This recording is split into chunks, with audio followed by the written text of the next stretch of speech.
ജനങ്ങൾ വലിയൊരു പ്രതീക്ഷയോട് കൂടിയിട്ടാണ് ഈ തെരഞ്ഞെടുപ്പിൽ ഐക്യജനാധിപത്യ മുന്നണിയെ വിജയിപ്പിച്ചത്. വളരെയധികം പുതുമുഖങ്ങൾ അതുപോലെ തന്നെ ചെറുപ്പക്കാരൊക്കെ ഈ തെരഞ്ഞെടുപ്പിൽ UDFന്റെ ഭാഗമായി പ്രത്യേകിച്ച് കോൺഗ്രസിൻ്റെ MLA-മാരായിട്ടൊക്കെ ജയിച്ചു വന്നിട്ടുണ്ട്. ഞങ്ങൾക്കെല്ലാം വളരെയധികം സന്തോഷമുണ്ട്. ഞങ്ങൾക്ക് നല്ലൊരു പ്രാതിനിധ്യം ഈ മന്ത്രിസഭയിലും ലഭിക്കുന്നു എന്നുള്ളതിൽ.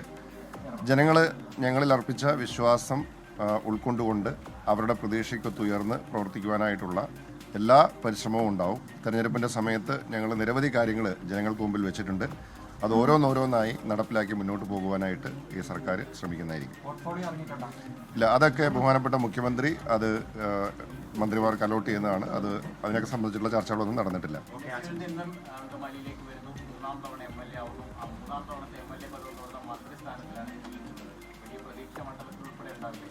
തീർച്ചയായിട്ടും മണ്ഡലത്തിലുള്ള ആളുകൾ എല്ലാവരും ഇപ്പോൾ നിങ്ങൾക്ക് കാണാം, ഇവിടെ വന്ന് നിൽക്കുന്നവരെല്ലാവരും അങ്കമാലിക്കാർ തന്നെയാണ്.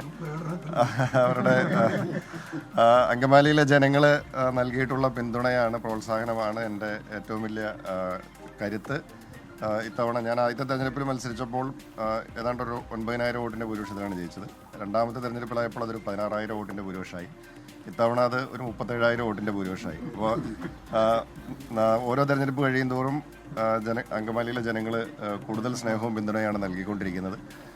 എന്തായാലും അതെല്ലാം ഉൾക്കൊണ്ടുകൊണ്ട് മുന്നോട്ട് പോകുവാനായിട്ടായിരിക്കും ശ്രമിക്കുക. അതെ അതെ അല്ല, തീർച്ചയായിട്ടും. കാരണം ജനങ്ങൾ വലിയ പ്രതീക്ഷയോട് കൂടിയിട്ടാണ് നമ്മളെ തിരഞ്ഞെടുത്തിരിക്കുന്നത്. പിന്നെ മാത്രവുമല്ല, പുതുമുഖങ്ങളും അതുപോലെ തന്നെ യുവാക്കളും ഒക്കെ രാഷ്ട്രീയത്തിലേക്ക് കൂടുതലായിട്ട് കടന്നു വരണം എന്നുള്ളതാണ് നമ്മുടെ എല്ലാവരുടെയും ആഗ്രഹം. പ്രത്യേകിച്ച് രാഹുൽ ഗാന്ധിയെപ്പോലുള്ള ആളുകളൊക്കെ ഞങ്ങൾക്ക്, പ്രത്യേകിച്ച് യുവാക്കൾക്ക് മുന്നോട്ട് കടന്നു വരുന്നതിന് ആവശ്യമായിട്ടുള്ള എല്ലാ പിന്തുണയും പ്രോത്സാഹനവും എല്ലാ കാലത്തും നൽകിയിട്ടുണ്ട്.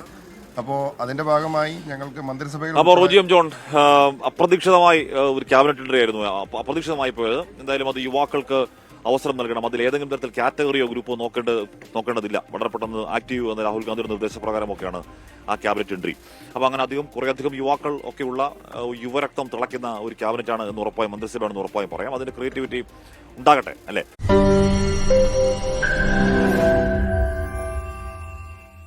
ലോകത്തെവിടെയായാലും ഏത് സമയത്തും 24 വാർത്തകളും ഓഗ്മെന്റഡ് റിയാലിറ്റി പാക്കേജുകളും എക്സ്പ്ലെയിനറുകളും വിശദമായി കാണാൻ ഞങ്ങളുടെ YouTube ചാനൽ നിങ്ങൾക്ക് സബ്സ്ക്രൈബ് ചെയ്യാം.